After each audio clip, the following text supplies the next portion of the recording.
Warahmatullahi wabarakatuh.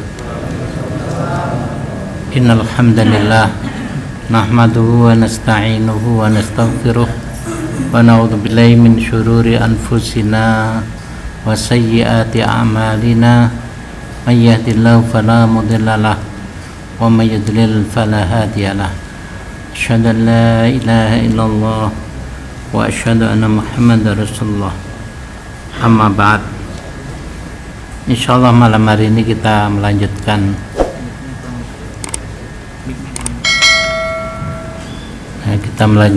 kajian sunnah dari kitab Bulughul Maram.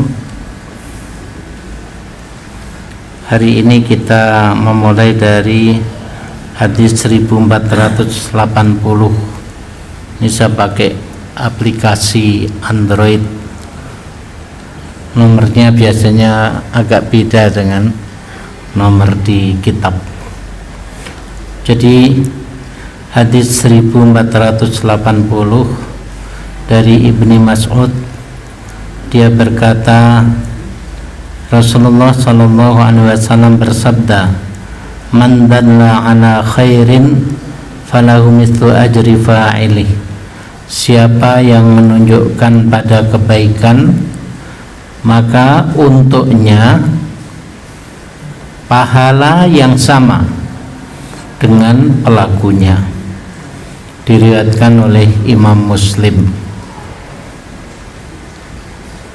Jadi hadis ini motivasi yang sangat penting bagi kita semua. Ternyata kalau kita menunjukkan seseorang pada kebaikan, itu kita mendapat pahala yang sama. Ada tetangga kita muslim tapi kadang sholat kadang enggak. Nah, kita dekati supaya mau sholat rutin. Maka setiap kali sholat rutin dia dapat pahala, kita dapat pahala yang sama. Ada tetangga kita sholat 5 waktu tapi tidak pernah ke masjid, lalu kita dekati supaya dia mau ke masjid. Sebab ke masjid itu pahala sholatnya 27 kali lipat. Dapat pahala ketika kita berjalan menuju masjid dan pulang ke rumah, sebanyak langkah-langkah kita. Kita dihitung sedang sholat ketika berada di masjid menunggu pelaksanaan sholat. Kita datangnya 15 menit sebelum dimulai sholat. 15 menit itu oleh Allah dihitung seolah-olah kita sholat. Itu semua didapat oleh orang yang pergi ke masjid untuk sholat berjamaah. Nah, kita yang mengajak orang tadi, kita mendapat yang sama. Ya, persis seberapa dia dapat, kita pun dapat. Itulah kemurahan Allah Subhanahu wa ta'ala. Oleh karena itu, di dalam hadis riwayat Muslim, Rasulullah sallallahu alaihi wasallam juga bersabda, "Man sanna sunnatan hasanatan falahu ajruha wa ajru man amila biha min ghairi ayyum qasa min ujurihim syai'." Orang yang menghidupkan sunnah yang baik, ya, sunnah yang baik ya contohnya tadi salat jamaah. Ada kampung yang orang gak biasa salat jamaah, salatnya di rumah masing-masing, kita hidupkan, maka pahala yang kita dapat adalah pahala dari setiap orang yang mengamalkan salat jamaah itu. Dan dari seluruh orang yang ikut meramaikan sunnah tadi, kita mendapat min ghairi ayyung qasa min ujurihim syai', tanpa dikurangi sedikit pun dari pahala-pahala orang yang mengamalkannya. Sebaliknya, waman sanna sunnatan sayyi'atan fa 'alaihi wizruha wa wizru man 'amila biha min ghairi ayyun qasa min auzarihim syai'. Dan orang yang menghidupkan tradisi yang buruk, maka dia dapat dosanya dan dosa orang-orang yang ikut mengamalkannya tanpa dikurangi sedikit pun dari dosa-dosa mereka. Naudzubillah min dzalik. Ya, misalnya ada seorang insinyur elektronik atau ahli apa membuat mesin judi. Di Jepang mesin judi itu banyak. Di sini alhamdulillah mudah-mudahan nggak ada, tapi saya nggak tahu. Jadi orang itu judi cukup dengan mesin. Nah, kalau pinter dia dapat keuntungan yang berlipat-lipat, tapi keuntungan yang haram, ya, judi. Nah, orang yang menciptakan mesin judi ini, dia mendapat dosa dari semua orang yang berjudi dengan mesin itu. Sampai hari kiamat pun, kalau tetap ada orang yang menggunakan mesin judi itu, dia mendapat dosanya. Naudzubillah min dzalik. Oleh karena itu di sini ada pilihan. Apakah kita mau memilih pahala yang terus-menerus dialirkan kepada kita, yaitu dengan memberikan petunjuk yang baik kepada masyarakat, atau kita mau membudayakan sesuatu yang tidak baik. Oleh karena itu disinilah pentingnya kita belajar agama. Nabi Muhammad SAW dalam sebuah hadis yang sahih, beliau bersabda, "Idza aradallahu bi'abdihi khairan yufaqihu fiddin." Kalau Allah menghendaki kebaikan untuk hambanya, hamba yang manapun juga, yufaqihu fiddin, maka hamba itu oleh Allah dijadikan faham agama, faham petunjuk-petunjuk Allah dan Rasulnya, faham mana yang baik, mana yang buruk, faham mana yang halal, mana yang haram. Nah, ini penting. Makanya bapak-bapak, ibu-ibu, dalam mendidik anak-anak harus kita fahamkan. Kita fahamkan hukum-hukum agama, ya, jadi masjid hendaknya juga bisa memfasilitasi supaya anak-anak kita, ya, dari tingkat TPA, remaja dan seterusnya, mereka bisa memahami agama. Kemarin itu saya diskusi dengan salah seorang jamaah. Jadi jamaah saya ini anggota TNI. Mungkin karena anggota TNI, anaknya mau didaftarkan juga masuk TNI. Jadi saya bilang, sekarang ini kalau orang jadi tentara, kita nggak tahu bagaimana ke depannya, ya. Kalau masa ayah saya, ya, ayah saya tentara, insya Allah tugas-tugasnya itu masih aman. Yang sekarang ya sebagian aman, sebagian enggak. Nah, sekarang ini kayaknya memang disengaja, ya, pimpinan ini orang kafir, pimpinan ini orang kafir, menteri yang merusak agama. Saya yakin itu sengaja, bukan suatu yang kebetulan. Sehingga kalau saya nggak mau menyalahkan menterinya, soalnya Pak Menteri Agama di awal sudah ngomong, saya hanya menjalankan apa yang dimaukan Pak Jokowi. Jadi kalau dia gini gitu, saya nggak setuju untuk menyalahkan dia, ya, menyalahkan yang menugaskan. Jadi yang saya khawatir kalau anak dijadikan tentara, kalau suatu ketika nanti umat Islam habis kesabarannya, tidak mau dilecehkan, tidak mau ditindas, lalu melawan, gimana anak kita yang jadi tentara ketika ditugaskan untuk membunuh orang-orang Islam? Ini perbuatan-perbuatan yang akan menjerumuskan ke neraka. Apalagi kalau dia terbunuh bukan dalam membela Islam, tapi malah memerangi Islam. Naudzubillah min dzalik.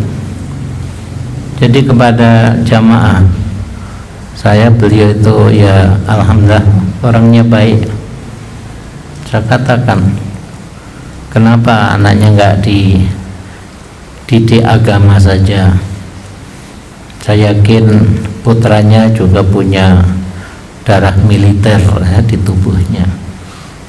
Darah militer itu ya suka menempuh risiko. Saya sendiri merasakan, ya, saya dulu waktu masih muda masuk hutan itu suka saya dan tidak takut. Pergi ke pulau-pulau juga suka. Ya, barangkali ini adalah tadi, ya, karena keturunan militer. Jadi yang begini ini kalau diarahkan untuk menjadi dai, nah dai itu apalagi kalau tugas luar Jawa, ya, akan banyak masuk hutan-hutan, ya, ketemu orang-orang yang masih belum tersentuh Islam.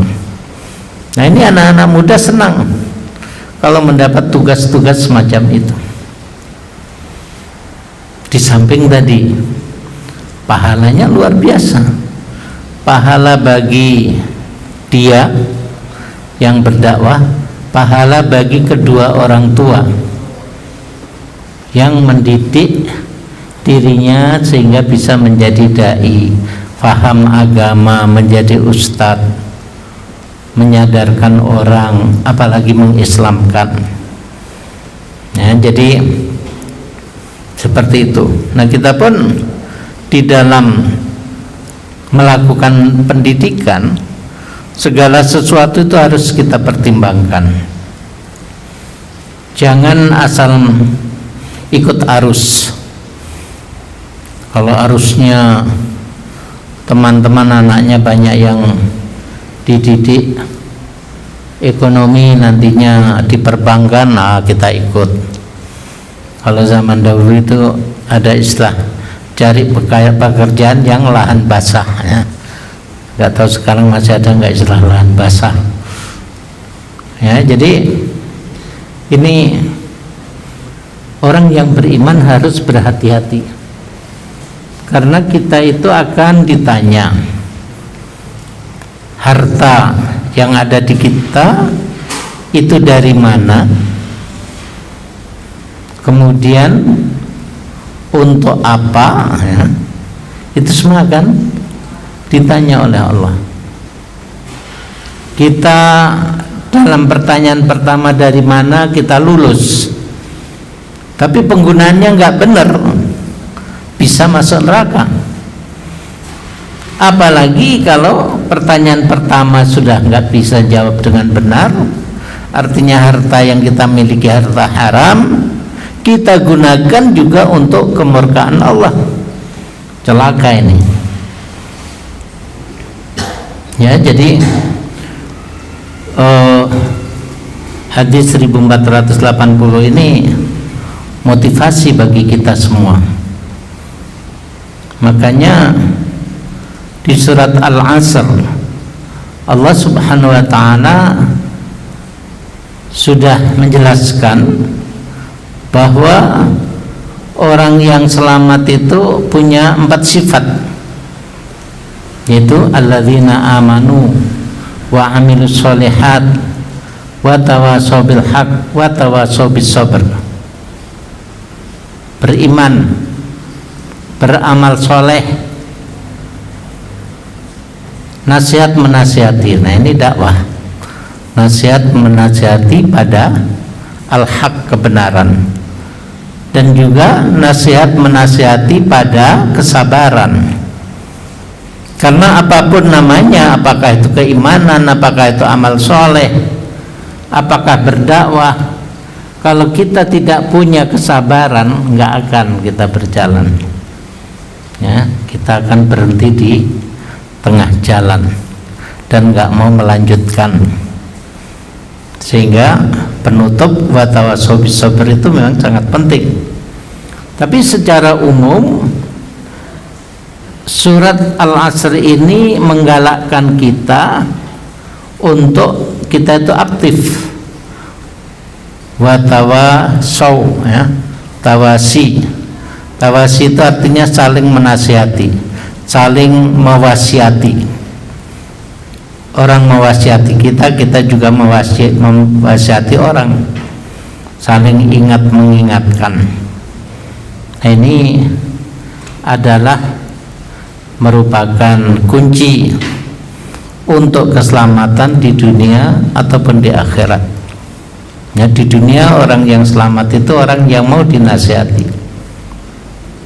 Kalau orangnya bersifat cuek, yaitu yang terjadi. Kenapa orang terkena narkoba, minuman keras, itu biasanya bandel. Dinasihati oleh orang tuanya nggak mempan, diingatkan oleh yang lain nggak mempan. Akhirnya ya dia melakukan apa saja, nggak peduli pada nasihat orang. Kemarin itu ada adik dari seorang kenalan meninggal dalam usia relatif muda. Saya tanya kenapa dia meninggal. Katanya dia punya kebiasaan minum minuman keras, lalu terkena infeksi. Gak tahu infeksi pertama apakah di lambung, iya di lambung. Dari lambung lalu lever terkena, dari lever lalu ginjal terkena, akhirnya mati. Saya juga baru dengar ini. Saya sekian lama di Jerman itu nggak pernah kedengaran orang terkena infeksi gara-gara minum minuman keras. Nggak tahu minuman keras yang model apa yang dikonsumsi. Ya, orang anak-anak sini biasanya kalau sudah nggak punya duitnya bikin sendiri minuman oplosan, barangkali itu, Allahu a'lam. Tapi fakta yang terjadi semacam itu, infeksi akhirnya mati. Nah, kalau mati ya selesai. Tapi banyak orang yang akibat narkoba, akibat minuman keras menjadi lumpuh atau menjadi gak waras, ya kita sudah nggak bisa berbuat apa-apa, nggak bisa menolong. Ya paling hanya bisa mengatakan salah sendiri, dinasihati nggak mau dengar.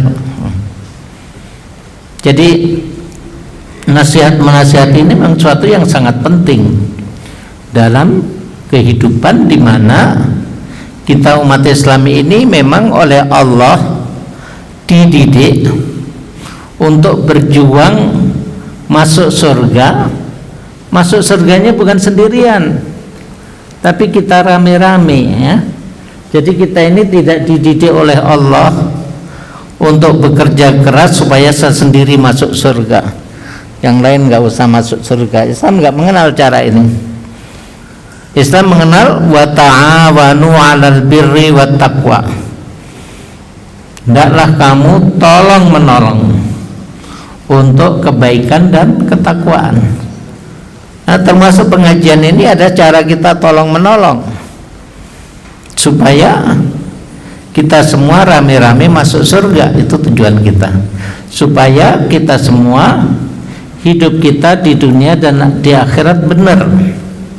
Ya, tujuan daripada kita ngaji, sehingga kerjasama untuk kebaikan dan ketakwaan ini memang konsep agama Islam, petunjuk dari Allah Subhanahu wa ta'ala.